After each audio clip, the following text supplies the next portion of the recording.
Hello students, chapter first का video मैंने आपको दिया था। आज मैं आपको बिजनेस स्टडीज का चैप्टर 2 का वीडियो देने जा रहा हूँ। चैप्टर का नाम है principles of management. Students, what is principles of management? Principles of management principles are broad and general guidelines which help us decision making. Principle of management जो है ये बॉन्ड है, जनरल गाइडलाइंस है जो हमें डिसीजन करने में सहायता करती है। अब इसके अंदर स्टूडेंट्स हम लोग sir Henry Fayol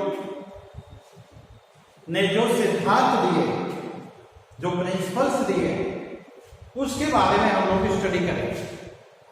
sir Henry Fayol ने प्रिंसिपल ऑफ मैनेजमेंट के बारे में कुछ ऐसी चीजें बताया है जो आपके लिए और मैनेजमेंट के लिए बहुत ही इंपॉर्टेंट है। वो चीजें मैं नंबर वाइज आपको बताना चाहता हूं। स्टूडेंट, नंबर 1 है division of work.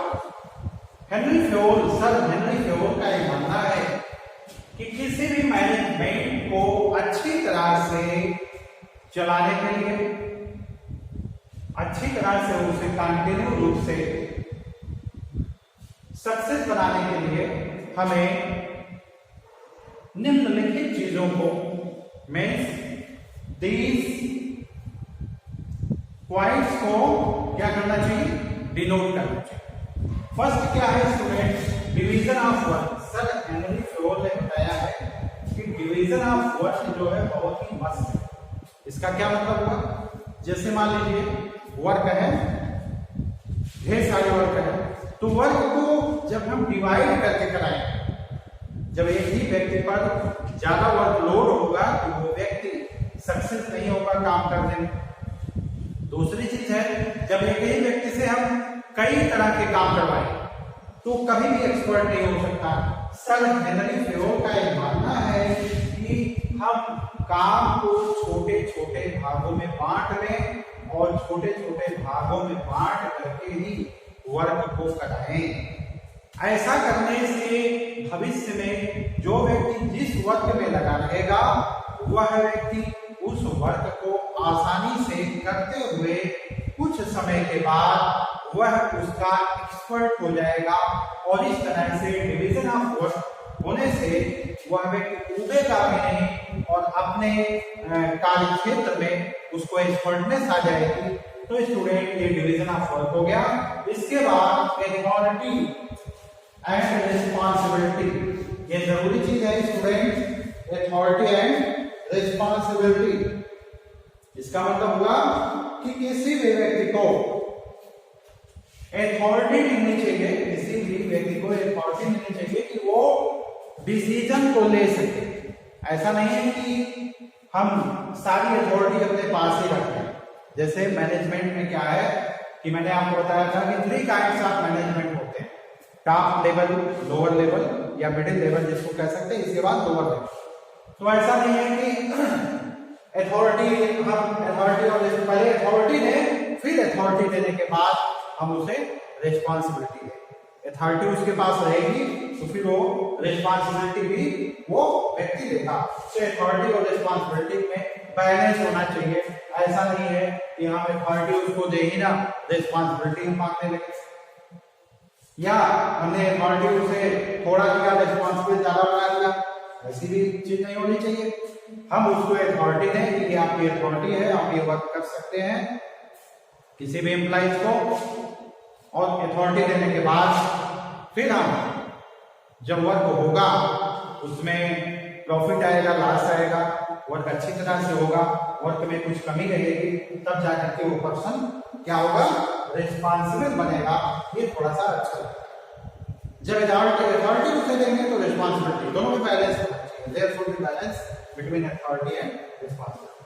Third, Henri Fayol साहब ने क्या कहा, discipline, there should be discipline in the management. देखिए स्टूडेंट, डिसिप्लिन का होना तो बहुत ही आवश्यक है, इसको तो आप जानते ही हैं कि डिसिप्लिन किस तरह से बहुत ही जरूरी चीज होती है। चाहे वो समाज हो, चाहे आपका कॉलेज हो, चाहे कोई फर्म हो, चाहे मैनेजमेंट, कुछ भी डिसिप्लिन का होना अति आवश्यक है। जहाँ डिसिप्लिन नहीं है वहां कुछ भी नहीं है।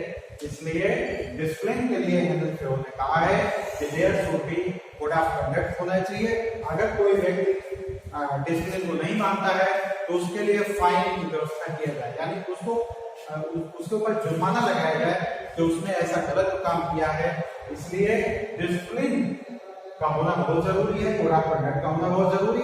एक चीज और मैं यहाँ बताना चाहता हूँ कि जो ऐसा नहीं कि लोअर लेवल जो मैनेजमेंट है उस पर ही discipline should be top level management to lower level management. Discipline सबके ऊपर होनी चाहिए।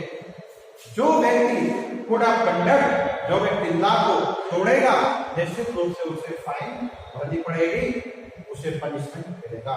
इसके बाद स्टूडेंट, यूनिटी ऑफ कमांड। क्या है unity of command? Unity of command में यह है कि जो भी आदेश मिल रहा है, जो भी आदेश मिल रहा है वो आप देखिए कि जो भी आदेश मिल रहा है उस आदेश में जो व्यक्ति बिल्कुल सुप्रीम पावर जिसके पास है उसी से आदेश होना चाहिए। ऐसा नहीं स्टूडेंट कि जैसे मान लीजिए कोई बिजनेस है, उसमें ढेर सारे लोग हैं, कहने का मतलब मैनेजमेंट है तो कोई मैनेजमेंट कह रहा है कुछ करिए, कोई कुछ, मतलब ये कहने का मतलब है कि यूनिटी ऑफ कमांड का मतलब आदेश जो आना चाहिए एक ही आना चाहिए। अब मैं इस चीज को आपको ऐसे बता रहा हूं, जैसे स्टूडेंट आपका क्लास है, क्लास में क्लास टीचर जो होता है वो मेन आपका होता है। पता चला क्लास टीचर ने आकर के कुछ कहा है कि आप इस तरह से ये काम करेंगे, तब तक मैं आ जाऊं तो आप इस तरह से करेंगे, तब तक कोई और आ जाए कह रहे इस तरह से। तो ढेर सारे जब आपको कमांड मिलेंगे, आदेश मिलेंगे, तो आप क्या करेंगे? कुछ नहीं कर पाएंगे। तो इस तरह से मैनेजमेंट में भी ऐसा होता है कि जो कमांड मिले वो एक ही होना चाहिए, एक ही व्यक्ति का कमांड होना चाहिए, तभी हमें सक्सेस मिल सकती है, तभी सफलता मिल सकती है। इसीलिए यहाँ लिखा गया है, सर हेनरी फेयोल ने ये चीज बताया है कि यूनिटी ऑफ कमांड जो बहुत ही जरूरी है, यूनिटी ऑफ कमांड होना चाहिए। इसके बाद अगला है principles of equity. Student, principles of equity का ये मतलब हुआ कि जितने भी एम्प्लॉइज हैं, employees who are working in the firm, they must be treated equally. सबके साथ समान व्यवहार होना चाहिए। ऐसा नहीं है कि किसी के साथ कुछ अच्छा व्यवहार हो, किसी के साथ बुरा व्यवहार हो, ऐसा नहीं होना चाहिए। सबके साथ जो व्यवहार है, जो बिहेवियर है, वो जस्टफुल होना चाहिए, न्यायी होना चाहिए। इसको मैं ऐसे आपको बता रहा हूँ, जैसे आपकी क्लास है, क्लास में ढेर सारे बच्चे बैठे हुए हैं, आपके फ्रेंड भी हैं, तो उसमें कुछ बच्चों को ज्यादा अच्छी तरह से हम वो बिहेव करें, कुछ बच्चों को अच्छी तरह से बिहेव ना करें, तो ये स्टूडेंट ऐसा नहीं होना चाहिए। ये इक्वलिटी होनी चाहिए सबके अंदर जो है। और नंबर 6 में आपको बताने जा रहा हूँ, इनिशिएटिव का जो मेन होता है वो ये है कि हर व्यक्ति की बात को, हर व्यक्ति की सलाह को माना जाए, हर व्यक्ति की सलाह को समझा जाए। जो भी व्यक्ति कोई आइडिया लेके आया है, जो कोई नया विचार लेके आया है, उसके नए विचार को समझा जाए, उसका सम्मान किया जाए। ऐसा नहीं है कि आप कोई व्यक्ति नया सजेशन कोई लेके आया है तो उस नए सजेशन को आप ना माने, ऐसा नहीं होना चाहिए। हर व्यक्ति के नए नए सजेशन होते हैं, उसको हमें मानना चाहिए। और स्टूडेंट, इस वीडियो का जो लास्ट, इस लेक्चर का जो लास्ट वो है stability of tenure of personnel. Student, इसके बाद ये लास्ट मैं आपको बता रहा हूँ, स्टेबिलिटी टेन्योर ऑफ पर्सोनल। इसका मतलब ये हुआ स्टूडेंट कि जो भी व्यक्ति, जो भी एम्प्लॉय फर्म में आते हैं, सारे के सारे एम्प्लॉइज का क्या किया जाना चाहिए? एक टेन्योर होना चाहिए। ऐसा नहीं कि हम किसी एम्प्लॉइज को बार बार टर्मिनेट करते रहे, भगाते रहे, अगर हम एम्प्लॉइज को बार बार टर्मिनेट करेंगे, बार बार नए एम्प्लॉइज को ले आएंगे, पुराने एम्प्लॉइज को हटाते रहेंगे, तो इससे जो है हमारी जो मैनेजमेंट जो हमारा वो सक्सेसफुल नहीं होगा। इसीलिए सर हेनरी फेयोल ने एट लास्ट में ये कहा है stability of payroll must be for the successful management, यानी जो हमारे कर्मचारी हैं उनकी स्टेबिलिटी, उनका स्थायित्व जरूरी है। स्टूडेंट, मैं आगे आपको नेक्स्ट वीडियो बताऊंगा। तब तक के लिए